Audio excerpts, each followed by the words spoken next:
বাংলাদেশ জামাত ইসলামের সংগ্রামী আমির 11 দলীয় জোটের কান্ডারি ডক্টর শফিকুর রহমান আজকের এই নির্বাচনী জনসভায় সভাপতিত্ব করছেন। মোহাম্মদ দেলোয়ার হোসেন, ঢাকা জেলা জামাত ইসলামের সম্মানিত আমির। এই ঢাকা জেলায় 11 দলীয় জোটের পক্ষ থেকে 5 জন প্রার্থীকে মনোনয়ন দেওয়া হয়েছে, যারা নতুন বাংলাদেশের পক্ষে, সংস্কারের পক্ষে, ইনসাফের পক্ষে জনগণের দুয়ারে দুয়ারে যাচ্ছেন এবং জনগণের কাছ থেকে অভূতপূর্ব সাড়া পাচ্ছেন। আমাদের এই ঢাকা জেলার 5টি আসনে প্রতিদ্বন্দ্বিতা করছেন ব্যারিস্টার মোহাম্মদ নজরুল ইসলাম, ঢাকা 1; কর্নেল মোহাম্মদ আব্দুল হক, অবসরপ্রাপ্ত, ঢাকা 2; অধ্যক্ষ মোহাম্মদ শাহিনুর রহমান, ঢাকা 3; দিলশানা পারুল, ঢাকা 19; ইঞ্জিনিয়ার নাবিলা তাসনির, ঢাকা 20।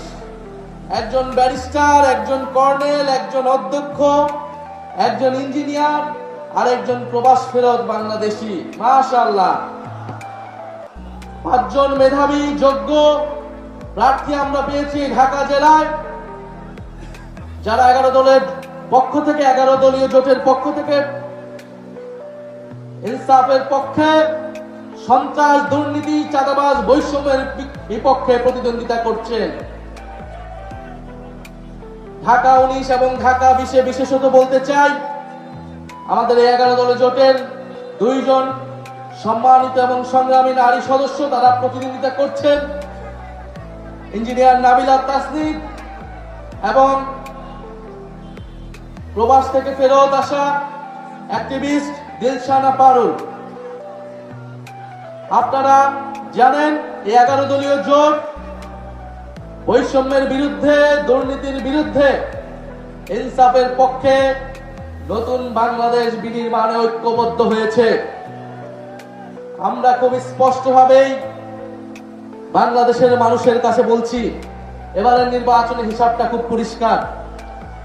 আমরা বাংলাদেশ কোন পথে যাবে, আধিপত্যবাদী শক্তি বাংলাদেশে কি আবারও কাজ করবে নাকি বাংলাদেশ মাথা তুলে দাঁড়াবে, এইটার লড়াই হচ্ছে এবারের নির্বাচন। এই নির্বাচনে ঠিক করতে হবে, বাংলাদেশের সীমান্তে কি আর হত্যাকাণ্ড চলবে, আমার বোন ফেলানির মতো কি লাশ আমরা আর দেখবো? এবারের নির্বাচনে ঠিক করতে হবে, আমার ভাই আবরার ফাহাদ কি আর শহীদ হবে কিনা। এবারের নির্বাচন বাংলাদেশের সার্বভৌমত্ব প্রতিষ্ঠার নির্বাচন। এই নির্বাচনকে ঘিরে আধিপত্যবাদী শক্তি ইঞ্জিনিয়ারিং করার চেষ্টা করছে। আমি তাই আপনাদের উদ্দেশ্যে শেষ কথা বলে যেতে চাই, বাংলাদেশের মানুষের কাছে শেষ কথা বলে যেতে চাই, 5ই আগস্ট যেভাবে আপনারা রাজপথে নেমে এসেছিলেন, বাংলাদেশের স্বাধীনতা, সার্বভৌমত্বকে পুনরুদ্ধার করেছিলেন, আগামী 12ই ফেব্রুয়ারি বাংলার তরুণ সমাজ, বাংলার নারীরা, বাংলার আলেম সমাজ, বাংলার সংখ্যালঘু সবাই ঐক্যবদ্ধভাবে আবারও রাজপথে নামবেন। নিজেদের ভোটাধিকার, নিজেদের গণতন্ত্র, নিজেদের সার্বভৌমত্ব আমরা নিজেরাই রক্ষা করে বিজয় সুনিশ্চিত করেই তারপর আমরা ঘরে ফিরবো ইনশাআল্লাহ।